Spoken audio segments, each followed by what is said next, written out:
মাতৃরূপী মেয়েরা কী না করতে পারে।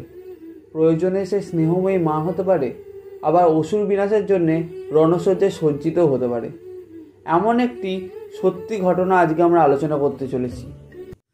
নমস্কার, আমি আবির আর আপনারা দেখছেন ফটোগ্রাফি উইথ আবির চ্যানেল।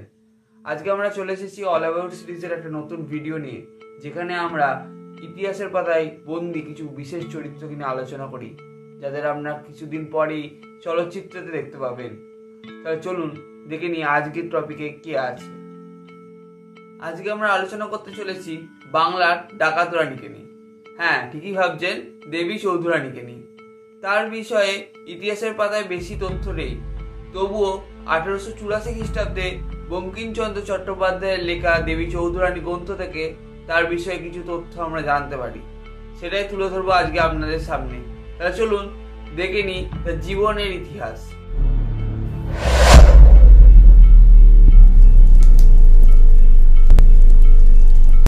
দেবী চৌধুরানী তথা প্রফুল্লর বিয়ে ঠিক হয় জমিদার হরবল্লভ বাবুর ছেলে ভোজেশ্বর রায়ের সঙ্গে। বৃত্তিহারা প্রফুল্ল ছিল রূপে-গুণে সম্পূর্ণা, কিন্তু ছিল অত্যন্ত গরিব। তার মা তার সারা জীবনের সঞ্চয় ব্যয় করে তার শ্বশুর বাড়ির লোকেদের আপ্যায়নের জন্য। সে প্রতিবেশীদের জন্য দই চিড়ের ব্যবস্থা করে। সে ভাবে যে প্রতিবেশীরা হয়তো তার আর্থিক অবস্থা বুঝবে, কিন্তু ঘটল উল্টো। প্রতিবেশীরা এই ব্যবস্থাপনার ভেদাভেদ থেকে চটে গিয়ে তার শ্বশুর বাড়ি চলে যায় এবং হরবল্লভ বাবুর কাছে গিয়ে তার মায়ের ব্যাপারে অনেক আপতা কুকথা বলে। এই শুনে হরবল্লভ বাবু চটে যান এবং তার সদ্য বিবাহিত পুত্রবধূকে বার করে দেন তার বউ ভাতের দিনে। হতভাগ্য প্রফুল্ল কোনো উপায় না থাকায় ফিরে আসে তার মায়ের কাছে, কিন্তু তার মা তার জীবনে সব সঞ্চয় ব্যয় করেছে প্রফুল্লর বিয়েতে।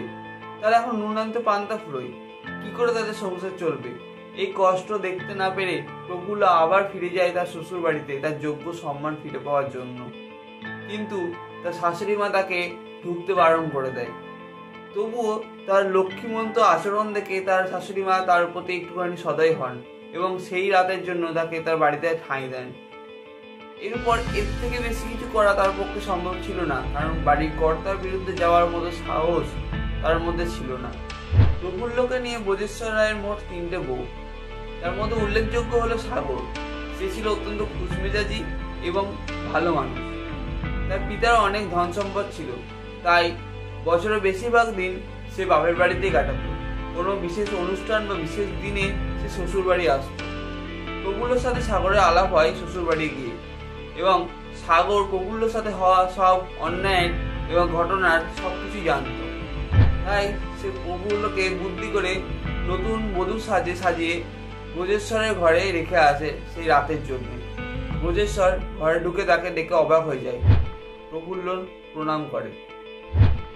তারা সারা রাত একসাথে কাটায় এবং একটি আংটি ভোজেশ্বর প্রফুল্লকে দেয়, যাতে তাদের এই একান্তে কাটানো সময়ের কথা তাদের মনে থাকে। পরদিন সকালে শাশুড়ি মায়ের কথা অনুযায়ী শ্বশুর মশাইকে তার অন্ন সংস্থানের বিষয়ে জিজ্ঞেস করতে সে উত্তরে বলেন, চুরি করুক ডাকাতি করুক তাতে আমার কোনো যায় আসে না। এই শুনে অসহায় হয়ে প্রফুল্ল ফিরে যায় তার বাপের বাড়িতে। কিছুদিনের মধ্যেই তার মা গত হন।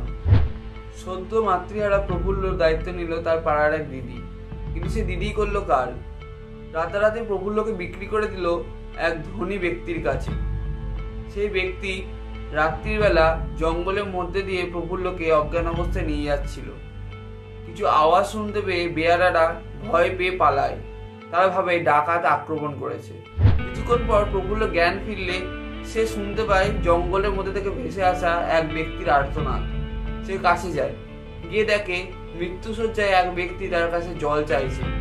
সেটাকে জল দেয় এবং প্রফুল্লর উপর ভরসা করে এবং তাকে ভালো মানুষ মনে করে সেই ব্যক্তি তার জীবনের সব সঞ্চয়, সব ধন সম্পদ, ঘোরা ঘোরা সোনা মোহর এবং সবকিছু তার সন্ধান দিয়ে যায় প্রফুল্লর কোলে মাথা রেখে সেই ব্যক্তি শেষ নিঃশ্বাস ত্যাগ করে। প্রফুল্ল হয়ে ওঠে সেই ধন সম্পদের মালিক। ধন সম্পদ তো হলো, এবার দরকার খাবার সরঞ্জামের। খাবারের জন্য প্রফুল্ল বাজারের পথ ধরে, কিন্তু জঙ্গলের মধ্যে পথ খুঁজে না পেতে এক সাধুর সঙ্গে দেখা হয় তার। সাধুকে জঙ্গলের মধ্যে জিজ্ঞেস করে বাজারে যাওয়ার পথ কোনটা। সাধু তাকে একা এই জঙ্গলে দেখে বলে, বাজারের পথ অনেক দুর্গম। তুমি আমার সঙ্গে চলো, আমার একখানা ছোট দোকান আছে, তোমার যা কেনার সব কিনে নিও আমার দোকান থেকে। উপায় না থাকায় প্রফুল্ল তার সাথে যায় এবং যা যা দরকারি জিনিস, চাল ডাল সব কিছু কিনে নেয় সেই সাধুর দোকান থেকে। বিনিময়ে সাধু চায় 1 আনা। প্রফুল্ল তাকে 1 মোহর দেয়।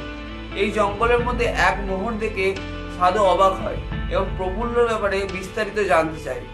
প্রথমে প্রফুল্ল একটু ইতস্তত বোধ করলেও পরে সে তাকে বিশ্বস্ত মনে করে সব খুলে বলে।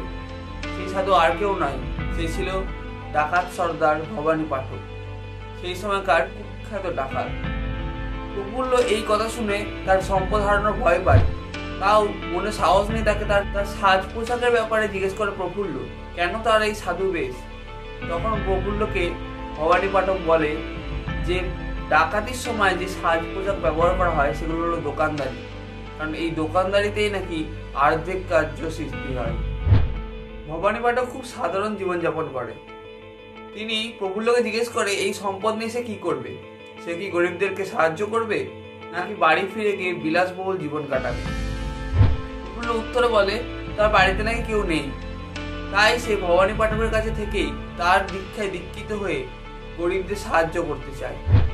এরপর টানা 5 বছর চলে তার কঠোর প্রশিক্ষণ। সে পারদর্শী হয়ে ওঠে অস্ত্র চালনায় ও বুদ্ধিমত্তায়। তার তুল্য কেউ ছিল না। তার দুর্নাম ছড়িয়ে পড়ে সারা বাংলা জুড়ে। ব্যবসায়ী থেকে ধনী জমিদার, এমনকি ইংরেজ সাহেবরা পর্যন্ত তার নামে কাঁপত। সে হয়ে ওঠে বাংলার ডাকাত রানী দেবী চৌধুরানী। এই ছিল দেবী চৌধুরানী হয়ে ওঠার গল্প। এরপর কিভাবে সে ডাকাতি করত বা তারপর তার সাংসারিক জীবন কি হলো সবকিছু জানতে চোখ রাখতে হবে এই নেক্সট ভিডিওর জন্য। অল অ্যাবাউট সিরিজে দেবী চৌধুরানীর সেকেন্ড পার্ট আসতে চলেছে। আপনারা চ্যানেলটিকে সাবস্ক্রাইব করে রাখুন পরের ভিডিওর জন্য। ততদিনের জন্য নমস্কার।